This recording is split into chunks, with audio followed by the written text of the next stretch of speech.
I play a character named Lefou in Beauty and the Beast. Lefou is sort of the sidekick to the main antagonist in the film, played by Luke Evans, named Gaston. And the two of them are sort of coming back from, war. And Gaston is this very central figure in this community, in this French village. And Lefou is almost a historian celebrating his legacy and always there to remind the public how important his contributions were. It's sort of like if Napoleon Bonaparte had a little sidekick, this would be him. Right, well, I think that there's that sort of second golden age of Disney animation from Little Mermaid to Lion King, which includes Beauty and the Beast and Aladdin, that was such a pivotal part of my childhood. And I think that a big part of the reason that those movies work is because the music is so instantaneously classic. I mean, you can't leave the theater without those songs becoming immediately iconic and a part of your musical vocabulary. So when those films came out, whether it was songs like Be Our Guest or Under the Sea or Gaston, you would sing them. I remember going to school and that everybody would be singing and humming those songs. And it's rare that you get to be a part of a legacy like that. If you do one, that's impressive. But for the Menken and Ashman collaboration to have produced at least 3 of the most iconic scores of all time, I think it's one of the great accomplishments of film. The beauty, no pun intended, of Bill Condon is that he's a very intimate director, right? So many of his films have an intimacy to them that begins with a character study, that begins with, the characters being fully fleshed and realized characters, and it builds around that.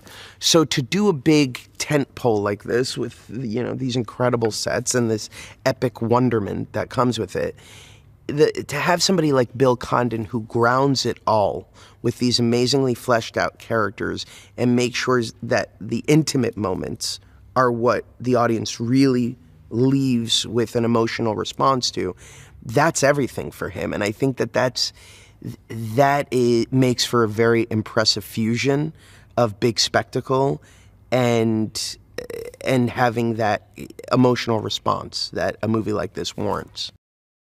What I wanted to do was make sure that this character wasn't necessarily a carbon copy of what he is in the original movie. Because in the original movie, because it's a cartoon, you can get away with a lot more broad comedy. And, he gets his teeth knocked out and he gets burnt and he gets thrown. And there's a lot of crazy physical comedy that I don't necessarily think translates to this version of the film.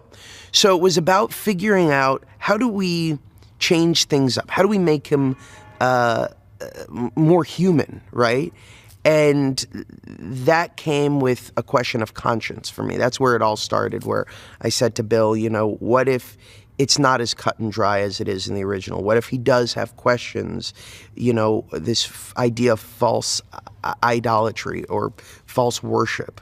What does that look like in this particular case? If a guy who he's admired for all these years without questioning is doing things that he has to bring into question, I think that creates for conflict, and that creates for a more interesting 3-dimensionalized version of this character.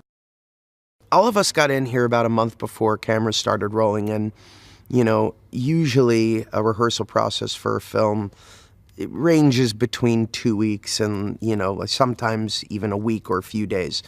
Beauty and the Beast was not one of those, was definitely an exception to that. We got here about a month before, and immediately, like you would prepare for, a musical theater piece, we were in a rehearsal space in our sweatpants, and we were going to town. Our brilliant choreographer, Anthony, he really did an amazing job of creating these iconic songs from scratch and giving us input into that process.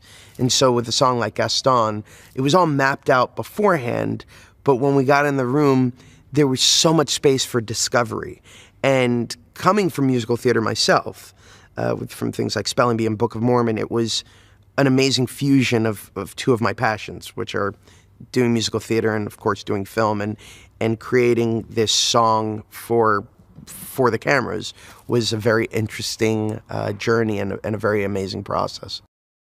The opening number, that it's such a great opening number. Again, a Menken and Ashman gem. It just tells you everything you need to know about this village and about Belle's place in the village.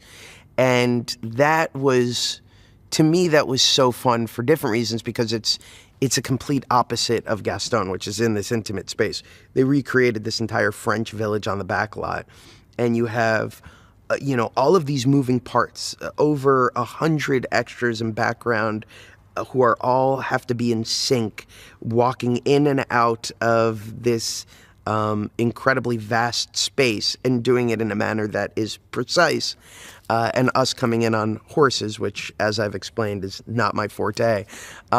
It all just melded beautifully and just looks incredible. And of course, Emma, who I think is going to surprise so many people with her gorgeous voice and playing a character that is so unlike some of the other characters she's played, just establishes the tone of the film immediately when you see her walk in. And I think that, it really sets up the film beautifully. Yeah, so for the mob song, that was all night shoots, and that was, it involved a lot of torches. And again, it was one of those, it was probably the most difficult song to film, because so much of it is taking place out of sequence in different places. So, it starts off in this village, and you've got this mob building up and burning things, and then we're walking through the woods, and then we're walking up to the castle gates. And so when you do something like that, it's really spread out. So one day you'll come into work and you'll do 5 scenes, and then at the end of the day, you realize you have 2 lines of song that you have to get, which is you on horses storming into the castle. So that song was weird, because it was very much out of order and spread throughout the course of the film. I've always been a fan of Luke from his action films and from all of the things that I've seen him in, whether it's Fast and the Furious or the Hobbit films. What surprised me so much were 2 things. One is he is genuinely has one of the funniest, most sardonic senses of humor I've ever seen, and it comes so easily to him. And when the cameras are on, he just goes to this place that you can't imagine another person playing Gaston. You really can't. And then the second thing that blew me away was this voice. He has this incredible voice, and I think a lot of people don't realize, including myself, that he came from musical theater. So he's just got these pipes that are incredible. And from the beginning, he and I spent a lot of time together just getting our rhythm and making sure that our chemistry was, that of 2 people who have been in each other's lives for a long time. And I like to think of them as like a really unhappy married couple or unrequited love, where one of them is always sort of, nagging the other one, and the other one has his eye on a different prize. And I think that that's what made that relationship so fun and so awkward and so delicious to do, because there is that sense of one of them is, obsessed with the other, and the other has no regard for what that person is feeling. So that's sort of what that relationship is, and working with him has been the real pleasure of this shoot. So did you like that video? Well, I've some interesting movie extras facts for you. Matte paintings were extremely popular before the CGI era. These are actual projections or paintings placed behind foreground objects to trick audiences into believing the actors were in a different location. Examples include the Statue of Liberty jutting out from the sand in Planet of the Apes from 1968, and the Emerald City awaiting Dorothy at the end of the Yellow Brick Road in The Wizard of Oz from 1939. Subscribe to our channel and check the notification bell to always be up to date with all the latest releases.